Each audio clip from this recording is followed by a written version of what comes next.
Hey guys, Chris here, and I'm a Ukrainian Canadian. Today's March 15th, 2023, and let's get to the news happening in Ukraine, shall we?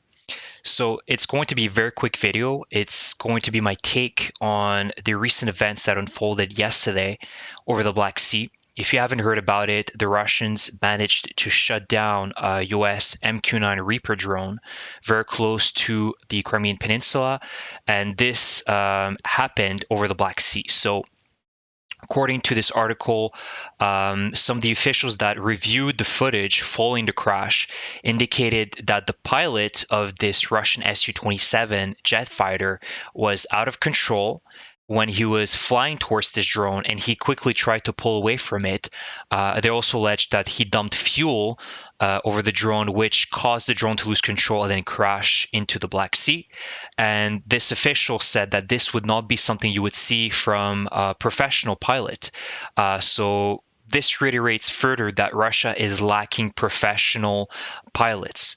Even if they hated the Americans, you know that a pilot needs to abide strictly to rules, right? To the way that they can maneuver their planes, the way that they can conduct themselves. It's very important. And here you can see that this was probably more junior pilot that thought that he could just fly around and do crazy maneuvers and he would look cool and he would pull off like a very strong move. But in reality, it wasn't the case, and I'll tell you why later. And so, obviously, Russia, their comments about it was that it was just the drone that crashed by itself. It lost control because of a sharp maneuvering, and then it just managed to fall by itself, crash itself into the Black Sea, and that they see this incident as a provocation, and that the drone deliberately and provocatively was moving towards Russian territory with its transponders turned off. Let's not forget that this drone was actually within its full rights to fly over the Black Sea, its international waters, and Russia had no right to claim that this was their airspace or their waters. And so the Americans knew what they were doing in that sense.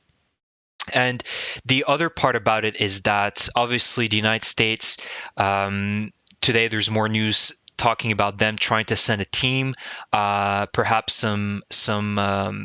some boats to try to recover this drone. But you can see that because of how close and nearby the Crimean Peninsula is to this crash, this area where the drone crashed, most likely the Russians are already in control over this drone or will be in the nearby future. So I don't think there's any hope that the Americans are going to be able to recover this drone.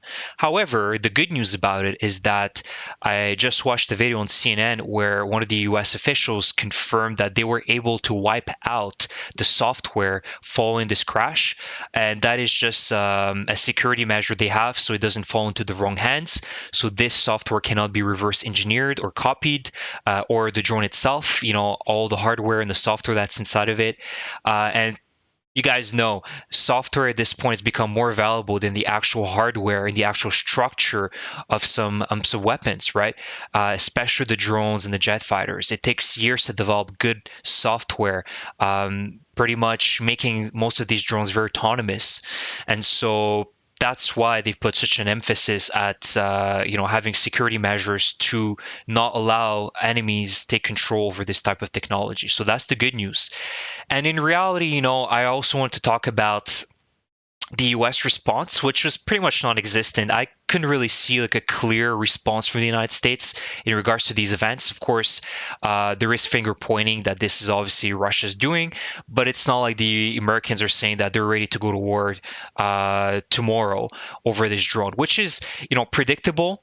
But it's not a bad thing either, because obviously we're talking about two nuclear nations, and you don't want to have World War III start over, because of a drone that was shut down by the Russians. This is what Putin would like it to be, right? Putin is tired of being talked of being the subject lines of Ukraine is beating Russia and only Ukraine is beating it. He wants to pull NATO. He wants to pull the United States into this war, because he sees that that's the only way he can fully engage the Russian people in fighting, against, the Ukrainian people and NATO, right? It's kind of a self-fulfilling prophecy. But NATO and the United States are not taking this bait. And so I think that's the rightful thing to do. And the real response from the United States is actually going to be in more lethal weapons being sent out to Ukraine. Last few weeks, the United States, Joe Biden was talking about, them not sending the F-16s, that it's off the books for now. Even if there's been news that some Ukrainian pilots flew to the United States to, start training or being assessed over, flying these F-16s. But now I can guarantee you that in the next few weeks, there's going to be a lot of great news. Perhaps the United States is going to confirm that they're giving the green light to the Ukrainian pilots to start training on the F-16s, that they're accelerating the program, and so that by autumn or early winter of this year, the Ukraine is going to be able to start flying these F-16s. That the MiG-29s are going to be made available. That the long-range missiles are going to be given to Ukraine. Right? All this is just accelerating the process of destroying Russia's army and thus Putin's regime. And so what Russia really did here is just shoot themselves in the foot. Whereas they try to show how powerful they are and how capable they are at destroying American, drones and blah blah blah. In reality, they're just shooting themselves over the foot. Because for the United States, it's just a dent in the budget. We're just talking about one small drone, and it's not a big deal for the United States. They can produce, dozens of them per year, if not hundreds of them per year.